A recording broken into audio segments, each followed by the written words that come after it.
Radio Lomé, il est 12h30 minutes.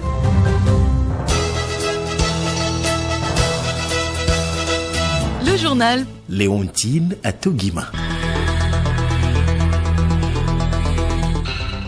Au sommaire de ce 12h30, visite officielle du chef de l'État Faure Estozimna Gnassingbé en France. Retour dans cette édition sur le point phare, notamment le tête-à-tête entre le président togolais et son homologue français Emmanuel Macron et la signature des accords de partenariat et de financement dans plusieurs domaines. La communauté internationale observe ce dimanche 11 avril la journée de la maladie de Parkinson. Les causes et les manifestations de cette maladie méconnue à suivre dans ce journal. Élection présidentielle au Bénin et au Tchad, les bureaux de vote sont ouverts depuis ce matin.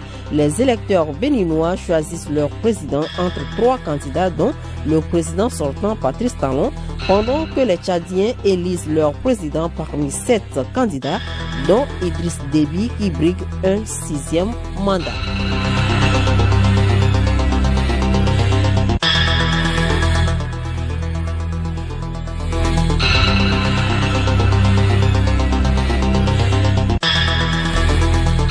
radiolomé.tg.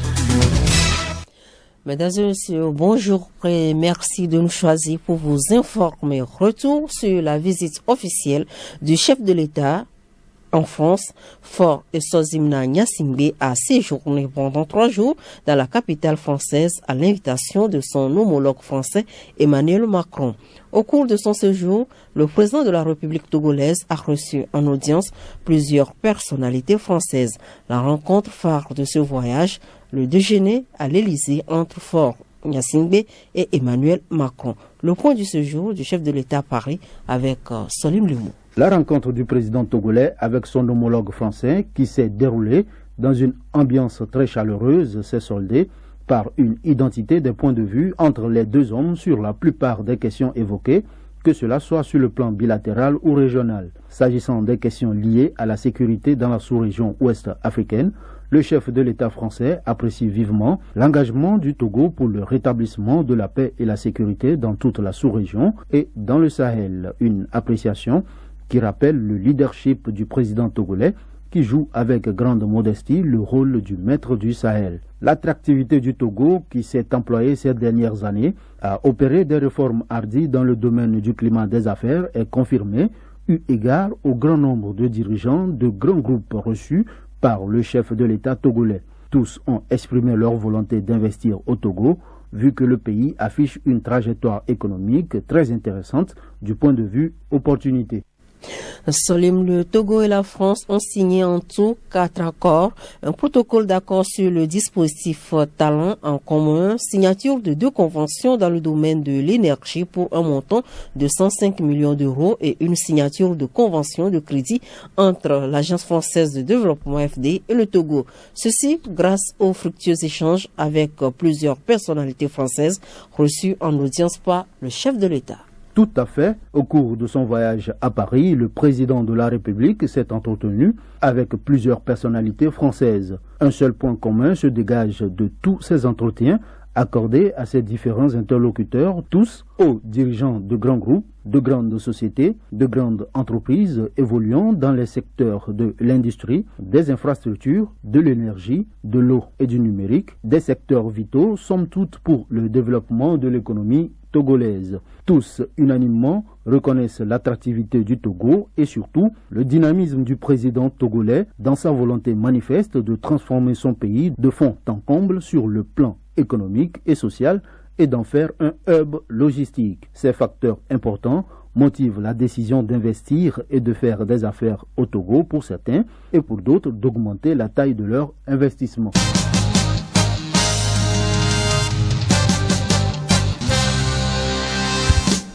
Dossier santé de cette édition, Journée mondiale de la maladie de Parkinson aujourd'hui.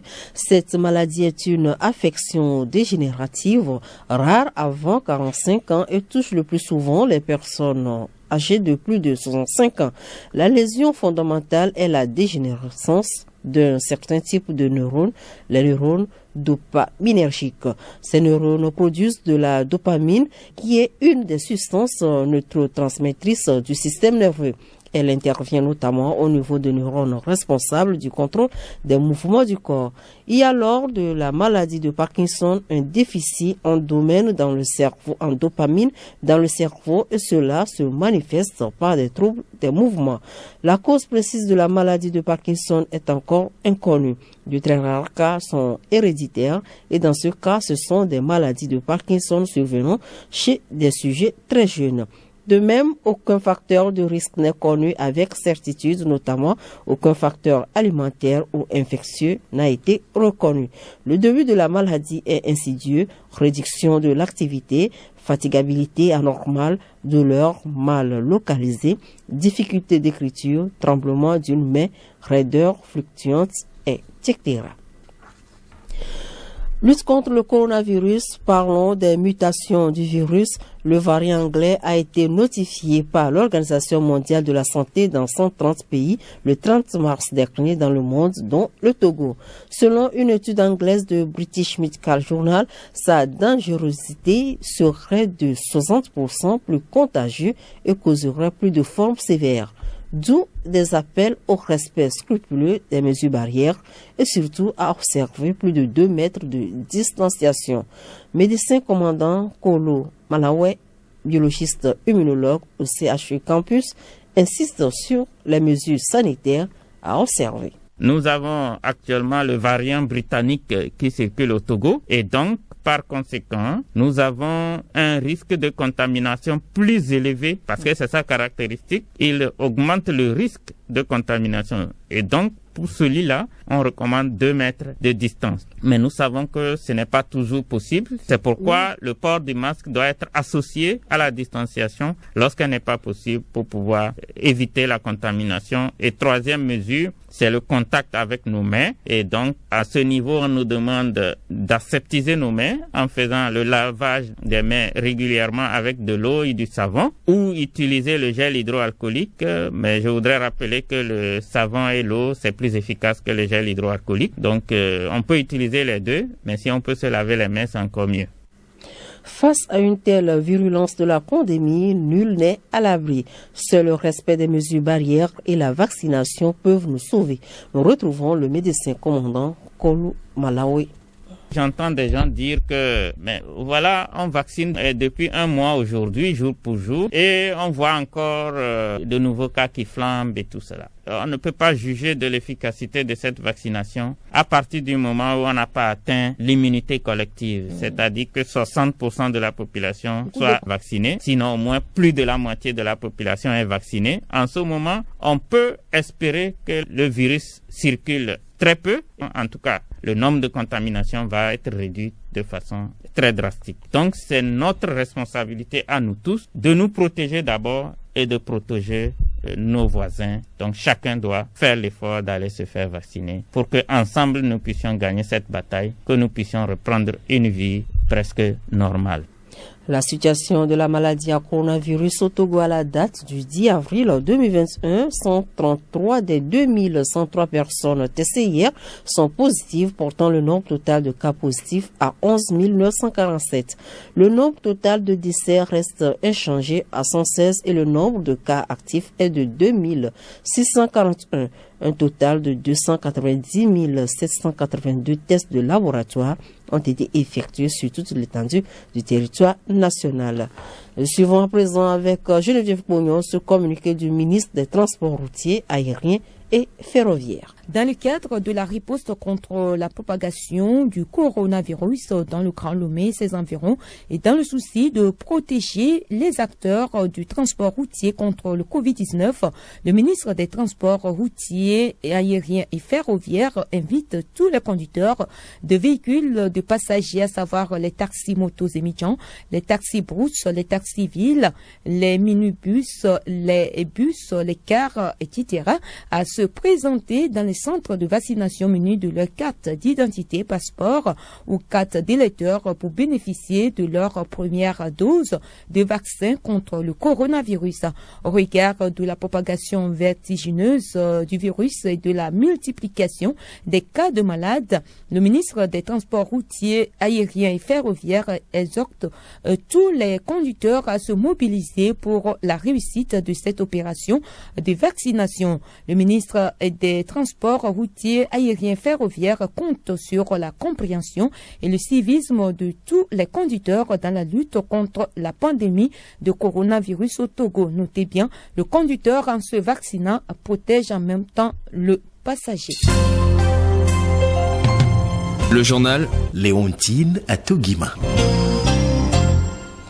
Actualité hors de nos frontières, les Béninois sont appelés aux urnes ce dimanche pour le premier tour de l'élection présidentielle. Seuls 3 candidats sont en liste, dont le président sortant, Patrice Talon. L'opposition, de son côté, qui a vu plusieurs de ses candidatures invalidées par la commission électorale, a appelé au boycott de l'élection alors que les violences s'étaient multipliées dans le pays à l'approche du scrutin.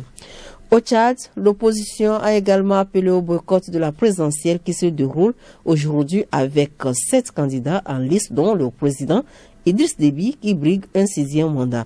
Un des enjeux de cette journée va donc être la participation. Cela fait presque 2 mois que la République démocratique du Congo vit dans l'attente de la formation de son gouvernement. Et du côté de la présidence comme de l'entourage du nouveau Premier ministre, on promet toujours que cette annonce est imminente. Mi-février, Jean-Michel Sama-Lukonde a été désigné Premier ministre, mais depuis plus rien.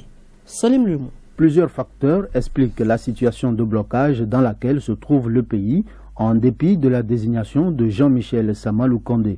Les négociations avec les 24 regroupements politiques que compte la nouvelle majorité de l'Union sacrée sont en cause. Il y a aussi les contraintes imposées par le chef de l'État, Félix Tshisekedi, sur le nombre de ministres et la parité. Mais ces retards ne sont pas sans conséquences sur la situation économique du pays et cela crée des mécontentements. Les caisses de l'État restent vides, les dépenses des institutions augmentent et les réserves de change continuent de baisser. Pour une reprise de l'activité économique, il faut des réformes, des investissements et déjà un quart de l'année a été gaspillé en tractations politiques, déplore un membre du patronat congolais.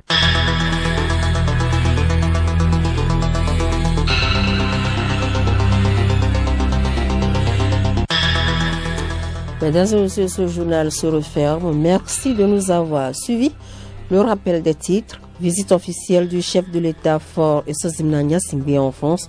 Retour dans cette édition sur les points phares, notamment le tête-à-tête entre le président togolais et son homologue français Emmanuel Macron et la signature des accords de partenariat et de financement dans plusieurs domaines.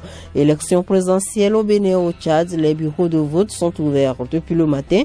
Les électeurs béninois choisissent leur président entre 3 candidats dont le président sortant Patrice Talon, pendant que les Tchadiens élisent leur président parmi 7 candidats, dont Idriss Déby qui brigue un 6e mandat.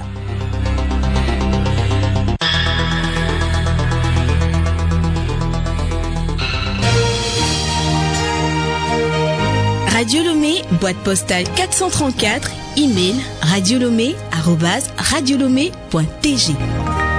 radiolomé.tg